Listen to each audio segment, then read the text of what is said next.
तो कसं काय म्हणते आई होप आप लोग सब लोग अति उत्तम होंगे। हम जा रहे हैं वापिस आज कोल्हापुर। और आप लोग भी सोचते रहे कि कितना कोल्हापुर जाता है ये, तो कुछ काम की वजह से जा रहे हैं। तो सोचा कि जाते जाते जो भी बने, मतलब जो भी वीडियो बने, वैसे तो टाइम के हिसाब से देखा जाए तो हम 2 घंटा लेट चल रहे हैं, लेकिन जो भी वीडियो बने उस हिसाब से हम वीडियो बनाने की कोशिश करेंगे।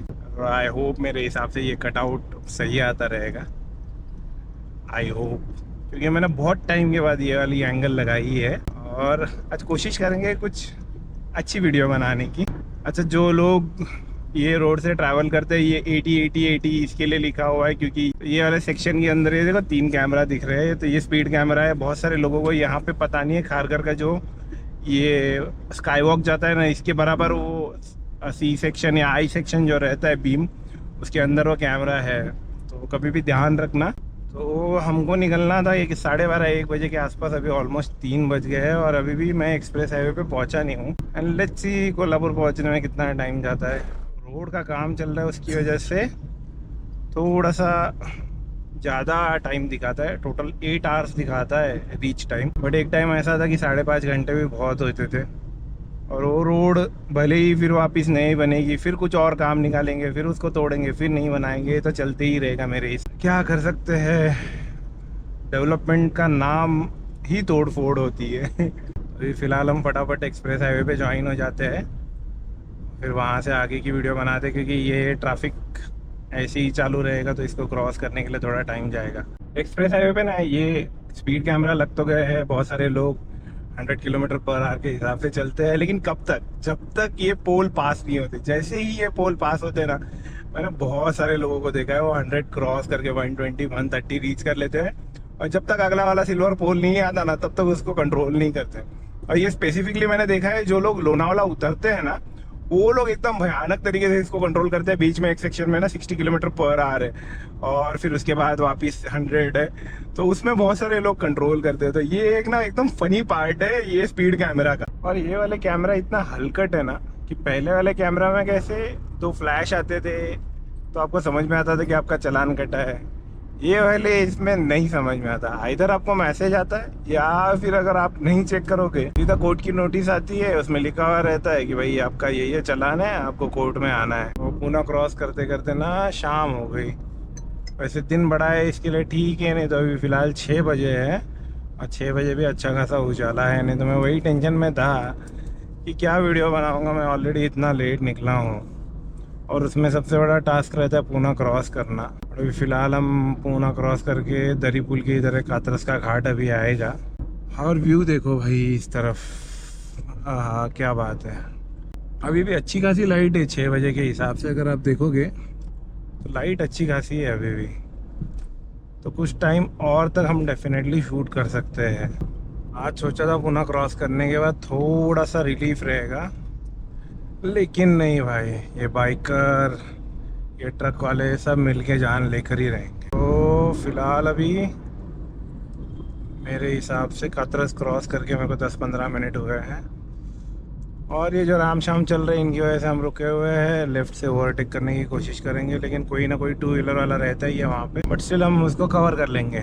जगह निकालनी पड़ती है, हाईवे कितना भी बड़ा हो। 6 लाइन का हाईवे है ये, बट तीसरी वाली लेन शायद ट्रक वालों को दिख नहीं रही है। सूरज डल रहा है इस तरफ, वो भी व्यू खतरनाक दिख रहा है। पहाड़ों की हरियाली गायब हो चुकी है। इसके लिए पहाड़ जितने प्यारे दिखते थे मुंबई कोल्हापुर पहला वाला अगर वीडियो आप देखोगे, उतने अभी फ़िलहाल पहाड़ अच्छे दिखते नहीं हैं।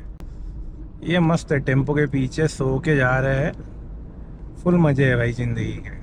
कुछ दिन पहले मैं आया था, तो ये ना इन्होंने थोड़ा सा स्क्रैपिंग करके ऊपर का लेयर निकाला था कि नया वाला टायर डाल सके, और उसका रिजल्ट ये है कि गाड़ी की स्पीड बहुत सुपीरियर हो चुकी है। बिकॉज बीच बीच में इन्होंने कुछ पैच रिपेयर किया हुआ है जो एकदम ख़राब हो गया था वो, और उसकी वजह से लास्ट टाइम जब मैं आया था तभी बहुत स्लो आया था, बहुत ज़्यादा टाइम लगा था। रात को 9 बजे खारघर से मैं निकला था, सुबह 4 बजे पहुंचा था, और कुछ समझ में भी नहीं आ रहा था। 2-3 जगह पे रुका भी था मैं, चाय वाय पी के आराम से गया था। नींद नहीं आई थी मुझको, और उसका रीज़न ये था कि मार्केट में एक रेड कलर का एक एनर्जी ड्रिंक है, तो अगर आप उसको कभी ट्राई करोगे, नाम नहीं ले रहा हूँ मैं उसका, क्योंकि मुझे खुद को वो सही नहीं लगता है, बट मेरे पास कोई ऑप्शन नहीं था, नींद ना आए इसके लिए मैंने लिया था। बहुत सारे लोग रेड बुल भी पीते हैं, मैं जनरली चाय पहले ट्राई करता हूँ, चाय से अगर कंट्रोल ना हो तो गाड़ी रोक के सो जाता हूँ। उस दिन थोड़ा ऐसा सिचुएशन था कि बीच बीच में मैं कहीं रुक नहीं सकता था, तो इसके लिए मैंने वो जो लाल कलर का एनर्जी ड्रिंक है वो ले लिया। और आप मानोगे नहीं, मुझे 5:30-6 बजे तक नींद नहीं आ रही थी। अराउंड 5:30 बजे 6 बजे के आसपास सोया हूँ। पहली वाली चाय मैंने यहाँ पे पी थी, खड़ी साकर वाली चाय थी, एकदम बहुत प्यारी थी, बहुत खूबसूरत चाय थी। यहाँ पे लेफ्ट साइड में नारायण गांव का जंक्शन है ना, यहाँ पे फर्स्ट ही स्लॉट है, वहाँ पे ना हाथ गाड़ा टाइप लगता है, तो वहाँ पे ना खड़ी साकर की चाय थी। फिर वहाँ मैंने वो एनर्जी ड्रिंक लिया था, लेकिन मैं तब भी पिया नहीं उसको, मैंने 1-1.5 घंटे के बाद पिया। तकरीबन 4 घंटे आपको नींद नहीं आती। मुझे कभी रेड बुल भी पी के देखना है, बट रेड बुल का टेस्ट मेरे को ज़्यादा अच्छा नहीं लगता, तो इसके लिए मैं रेड बुल पीता नहीं हूँ। रॉयल एनफील्ड वाले काका चल रहे हैं भाई तेजी से, MH11 मतलब सातारा जाएंगे ये। और कृष्णा प्योर वेज, और यहाँ पे अक्का मसूर खाया था, बहुत अच्छा लगता है इनका अक्का मसूर। और कहाँ है, रोटी खा ले लिया या भाकरी खा ले लिया अपन? हाँ, चपाती और अक्का मसूर और चपाती इनकी बहुत खूबसूरत लगती है। अगर कोई रुकना चाहता है तो रुक सकता है यहाँ पे, क्योंकि मोस्ट प्रोबेबली बाहर का खाना हम बहुत लिमिटेड जगह पे खाते हैं, तो जहाँ पे भी खाते हैं डेफिनेटली वो एकदम सही रहेगा तो ही वहाँ पे वापस रुकते हैं। तो हम 2 टाइम वहाँ पे रुक चुके हैं। उसका अक्खा मसूर हमको बहुत खूबसूरत लगा। अगर किसी को अक्खा मसूर खाना है तो कृष्णा प्योर वेज में रुक सकता है। केशवापुर के टोल के बाद आता है ये। तो कुछ इस तरीके का नज़ारा दिखता है।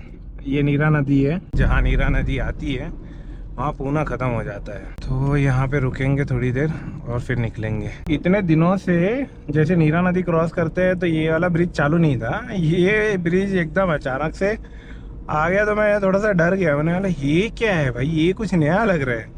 तो इसको मैं भी अभी रिसेंट में चालू किया है, क्योंकि टार भी एकदम फ्रेश लग रहा है, बोर्ड भी एकदम फ्रेश लग रहा है। नीचे वाला जो पोर्शन से हम निकलते थे ये थोड़ा सा हेडेक बच जाएगा। सूरज देखो आप, मस्त लग रहा है एकदम। अभी थोड़ा सनसेट हो गया है तो कोशिश करेंगे फटाफट कवर अप करने की। सनसेट अभी तक हुआ नहीं है, बट जो शेड है ना वो एकदम खतरनाक दिखती है सनराइज़ और सनसेट की। क्या करूं मैं ये फर्स्ट लेन में चलने वाले स्लो ट्रक का, भगवान कुछ तो करो, इतना करो बस, इनको लेफ्ट से चलना सिखा दो। इधर खंबाट के क्रॉस करना है मेरे को, खंबाट के बाद असली परीक्षा चालू होगी। फ़िलहाल मेरे को गूगल वाले बाबा बोल रहे हैं कि आप रात को 10:30 बजे पहुंचोगे। अब देखते हैं हम कितने बजे पहुंचते हैं। अभी फ़िलहाल 6:30 बजे है। और ना प्रीवियसली मैंने एक एक्सपेरिमेंट कर रहा था, मैंने ना ये ब्रिस्टोन के यूज टायर इंस्टॉल करके देखे कि रबर पुराना हो जाता है तो कैसे रिएक्ट करता है। और ब्रिस्टोन ही आई थिंक से इकोपिया है शायद, उसका एक्सपीरियंस मेरा इतना कुछ खास नहीं रहा। मैंने एक्चुअली ज़्यादा एक्सपेक्टेशन लगाई थी उससे, तो मेरे हिसाब से सबसे सॉफ्ट कंपाउंड था वो। अभी तो स्टूडो और टूरांदा 6i आ चुके हैं, तो टूरांदा 6i सॉफ्ट है मेरे हिसाब से आज के डेट में, एकदम साइलेंट टायर है। बट इससे मेरी थोड़ी एक्सपेक्टेशन थी। अभी रिसेंटली मैंने और एक एक्सपेरिमेंट करने के लिए ना MRF के ZV TV डलवाए और उनका रिस्पांस बहुत अच्छा है। और मैं यूज टायर इसके लिए ट्राई करके देख रहा हूँ कि रबर पुराना हो जाता है तो कॉन्टिनेंटल में या मिशेलिन में मुझे ऐसे कोई दिक्कत नहीं थी। बट ये दोनों टायर में मैंने एक बात ऑब्जर्व की कि अगर आप ब्रेक मारते हो और सीमेंट का रोड एकदम स्मूथ रहेगा या शाइनी रहेगा ना, तो एक ची कंटिन्यूस आवाज़ आती है, और जो कि नहीं आनी चाहिए एक्चुअली, कॉन्टिनेंटल में नहीं आती। स्टोन वाले जो है टायर उठा के पीछे डाले हैं, वो वाले टायर पीछे डालने के बाद ना गाड़ी पीछे से बहुत ज़्यादा पटक रही है, तो वो वाले टायर एक्चुअली हार्ड है, वो हार्ड हो चुके हैं एक्चुअली। ब्रिस्टोन का यही एक सबसे बड़ा प्रॉब्लम है कि वो हार्ड हो जाते हैं और वो क्रैक भी हो जाते हैं। और MRF के साथ भी वही सेम दिक्कत है कि वो हार्ड होके साइड वॉल क्रैक होना चालू हो जाती है। और ये है खंबाट के, और ये वाला पहाड़ पहले वाले वीडियो में जाके देखना कैसे दिखता है और अभी फ़िलहाल कैसे दिख रहे हैं। देखो ये देखो सूरज डूब रहा है यार, खतरनाक दिख रहा है। मम्मी सूर्य को कसम मस्त दिख, तब मन नहीं भर रहा है उसको देख के यार मेरा। और एक्चुअली मैं ड्राइव कर रहा हूँ ना, तो मैं यहाँ वहाँ ज़्यादा देख भी नहीं सकता, लेकिन उसकी जो शेड है ना वो एकदम खतरनाक दिख रही है। और अभी ओपनिंग होगी खम्बाटकी की, ये सामने जो है वो खम्बाटके है। अभी फ़िलहाल मैं खंडाला क्रॉस कर रहा हूँ। थोड़ी देर पहले जो गया था वो शिरवा था, ये खंडाला है। और इसके बाद खम्बाटकी आएगा। खंडाला 2 है, वहाँ पे भी एक खंडाला है जो लोनावला के पास है, और ये भी खंडाला ही है। इसने पूरी रिदम ब्रेक कर दी मेरी। लाल परी ये आएगा भाई, जल्दी जल्दी आएगा, खाली लग रही है।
कुछ सेक्शन इतने खतरनाक निकलते हैं ना, मतलब वहाँ से जब गाड़ी निकलती है हाई स्पीड पे होती है, और जिस वे में निकलती है ना वो कभी कभी इमेजिनेशन के बहुत पार रहता है।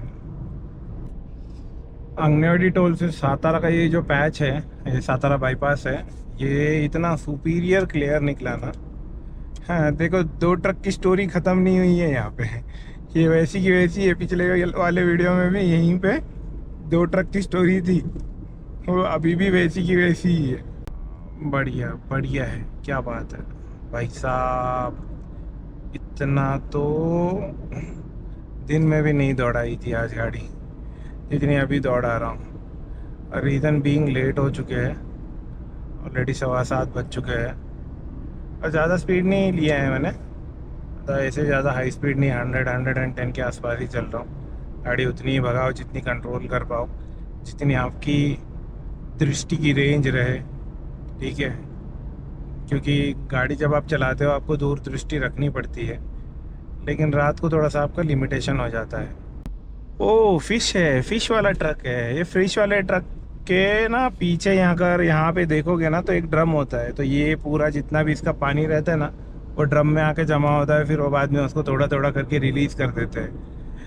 ये चीज़ मैंने बीच में देखी थी, मैंने बोला यार ये 2 छोटे ड्रम काहे के लिए, तो फिर बाद में पता चला कि जो फ़िश कैरी करते हैं उनके लिए होता है। तो भाई शुरू हो गया अपना डाइवर्शन वाला रोड, क्या बात है। तो फिलहाल टाइम हुआ है 8, परफेक्ट 8 बजे है, 7:59 हुआ है, और हम क्रॉस कर रहे हैं कराड़ सिटी। और मुझको जाना था ये पेट्रोल पंप पे, लेकिन मैं कैसे जाऊं। तो मुझे जियो बीपी भरना था, लेकिन अभी नहीं भर सकता क्योंकि नीचे वाली लाइन थोड़ी सी अलग है और ये सिटी से बाहर निकलने वाली लाइन अलग है, तो उसके लिए कहीं डाइवर्शन रहेगा, कहीं आगे ढूंढ लेंगे जियो बीपी। रिस्पॉन्स अच्छा है जियो बीपी का, बट अभी भी टॉप का डीजल नहीं बन पाया वो। क्या कट मारा है भाई, खूबसूरत। इसके लिए बोलता हूँ खाली ट्रक या खाली टेम्पो भाई अजीब ही लेवल का ही रहता है। फिलहाल गाड़ी लगी है मेरी रिजर्व पे, और मैं ढूंढ रहा हूँ जियो बीपी का पंप, क्योंकि मुझे डीजल भरना है जियो बीपी का। एक मैंने मिस कर दिया है, अभी नेक्स्ट वाला देखते हैं कितना टाइम में आएगा। पिछले 16 किलोमीटर से मैं ये एम्प्टी टैंक पे चला रहा हूँ, सिर्फ एक चक्कर में। GOBP का पेट्रोल पंप चाहिए, और वो वहाँ से दिखा रहा था, जब रेंज 2 किलोमीटर थी तब वहाँ से दिखा रहा था 16 किलोमीटर, और 2 किलोमीटर की जो रेंज गायब हुई है तभी से मैं इसको एकदम प्यार प्यार से चला रहा हूँ। इसको हल्का भी मैंने स्ट्रेच नहीं किया है। तो जब पूरे बार ख़त्म हो जाते हैं डिजिटल के, तो उसके बाद भी उसमें 3 से 4 लीटर डीजल होना ही चाहिए, कभी भी ड्राई नहीं होता। वैसे तो मेरा कभी इतना ख़त्म नहीं होता, बट मेरा पीछे एक पंप मिस हो गया, उसकी एंट्री एक्चुअली मिस हो गई, पंप नहीं मिस हुआ। तो फिर मैंने उसको ऐसे ही छोड़ दिया, और फिर ये देखो, ये है खुशी, क्योंकि ये है GOBP का पंप। तो बस इसके चक्कर में ये रिस्क लिया था मैंने, और वर्थ ठहरा। तो यहाँ से अंदर ले लेता हूँ, क्योंकि इसके डीजल का जो परफॉर्मेंस है वो बहुत बढ़िया है। इसकी वजह से मैं फ़िलहाल आजकल इसके ऊपर फिलअप करता हूँ। तो यहाँ अभी फ़िलहाल गाड़ी की भूख मिटाएंगे, और अपने खाने का हम बाद में देखेंगे। और फाइनली मैंने मेरा डीजल फिल कर लिया है। पूरा टैंक फुल नहीं किया हुआ है, बिकॉज़ उतना रनिंग होने वाला नहीं है, गाड़ी स्टैंड स्टिल रहेगी। जाते टाइम रिटर्न में टैंक फुल करके जाऊंगा। और GOBP यूज़ करने का एक मेन रीज़न ये भी है कि परफॉर्मेंस में बहुत फ़र्क पड़ता है। मतलब अभी फ़िलहाल मेरे इंजन की नॉइज़ ऑलमोस्ट गायब है, और सिर्फ टायर की नॉइज़ सुनाई दे रही है, रोड नॉइज़ सुनाई दे रही है, केबिन नॉइज़ सुनाई दे रही है। अब पिकअप में भी बहुत फ़र्क पड़ता है, लेकिन ये मेरा सबसे फेवरेट डीजल नहीं है। सबसे फेवरेट डीजल टॉप पे शेल है, सेकंड नंबर पे इसके पहले जो IOC का एक्स्ट्रा ग्रीन था वो है। बट जब से मैंने ये जो GOBP का डाला, और ये BP इंडियन BP नहीं है, भारत पेट्रोलियम नहीं है, ये BP बाहर वाला BP है। उसका सिंबल भी अलग है अगर आप देखोगे तो उसको। तो 2 नंबर पे एक्स्ट्रा ग्रीन था, बट ये वाले डीजल ने अभी फ़िलहाल 2 नंबर का स्पॉट ले लिया है। रीज़न बीइंग ये 90 रुपीज़ के आसपास है, और जो एक्स्ट्रा ग्रीन है वो 94 रुपीज़ के आसपास है।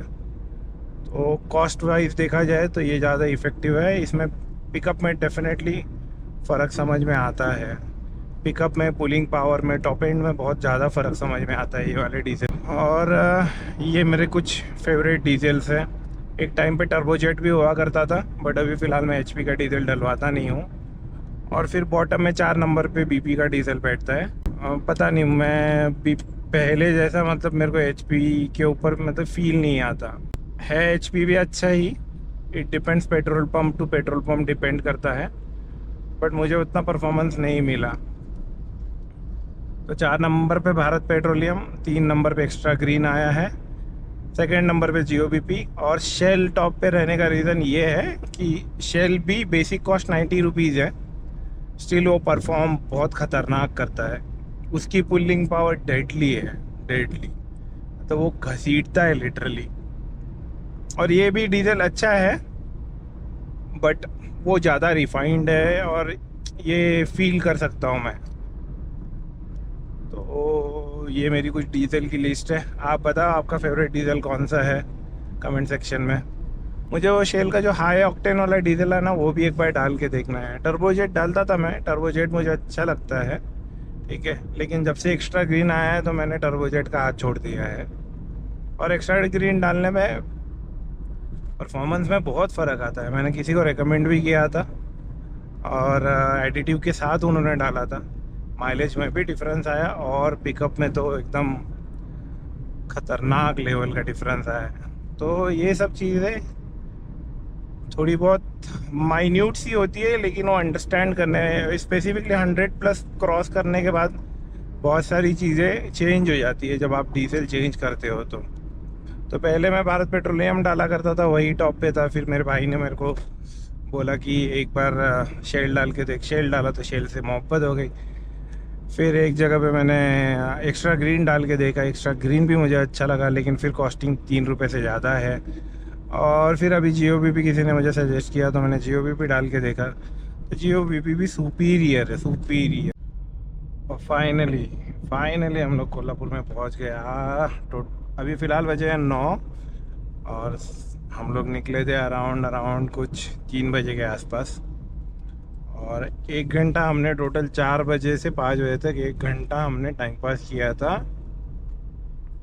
जो तड़ेगांव का टोल क्रॉस होने के बाद मैकडी है वहाँ पे। 1 घंटे से ज़्यादा ही किया था।